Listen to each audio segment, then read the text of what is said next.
মাঠ করতে তো নৌকা বা স্কোয়ার শেপ দরকার নাই, বা মাঠ করতে তো ওভাল হয়, ওভাল দরকার আর কি। সো মাঠ করতে জাল দরকার, সেটা আমরা করব। আমাদের কাজ নেওয়ার পরে একটা প্রধানতম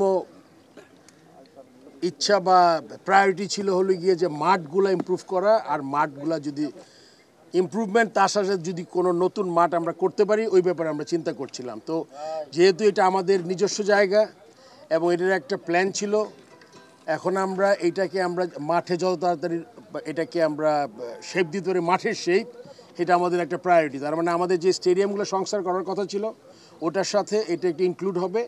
আমরা সব স্টেপ বাই স্টেপ যাব।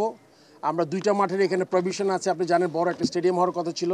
এই মুহূর্তে হয়তো বা এত বড় বাজেট আমরা এফোর্ড করতে পারবো না। সেই জন্য আমরা প্রথম একটা মাঠ দিয়ে শুরু করব, তারপরে পাশের মাঠটা চেষ্টা করবো আর কি। এটা হলো প্রধান কাজ।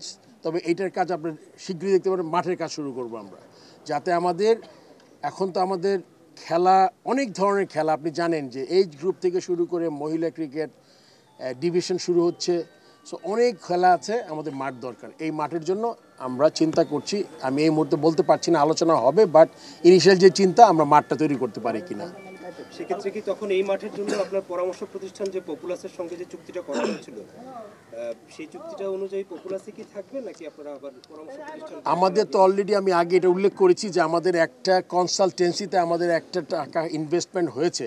আমরা ওইটাকে ধরেই, যাতে বড় কোনো চেঞ্জেস না করে, কেননা হয় কি, আপনি তো একদিনে সব করতে পারবেন না। প্রথমে আমরা মাঠ, ড্রেসিং রুম তৈরি করবেন। ওদের যে প্ল্যান ছিল, চেষ্টা করবো, আমি এক্স্যাক্টলি ওদের প্ল্যানটা এখনো দেখি নাই, এটা আমার আসলে কথাটা বলাটা ঠিক হবে না। তারপরে যতটুকু আমার সাধারণ জ্ঞানে বোঝা যায় যে আমি ওই প্ল্যানটা দেখে, ড্রয়িং দেখে, ওইখানে তারা যা সাজেস্ট করেছিল, ওই সাজেশন অনুযায়ী আমরা প্রথমে মাঠ করার চেষ্টা করবো। এটা হলো আমাদের চিন্তা ভাবনা।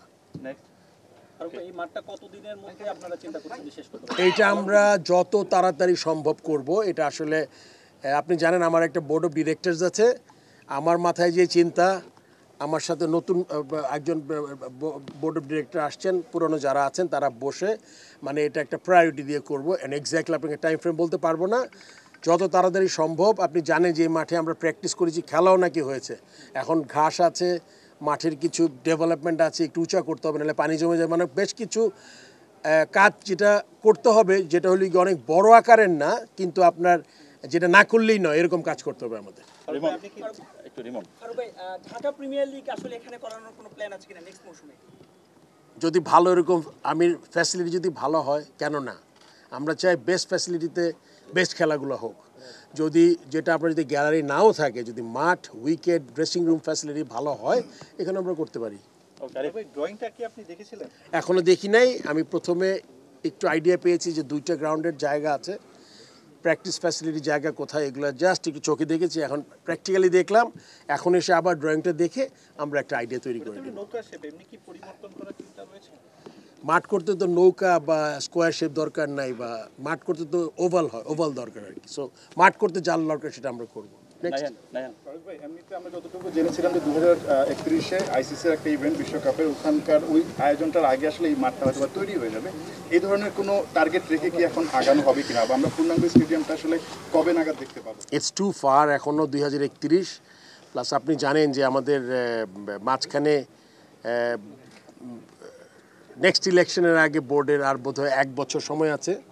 তো আমাদের মনে করেন, যখন পূর্ণাঙ্গ কমিটি যারা আরেকটু লম্বা সময়ের জন্য আসবে, তাদের জন্য কাজটা করা, একটা টার্গেট করে কাজটা করা তাদের জন্য সুবিধা হবে।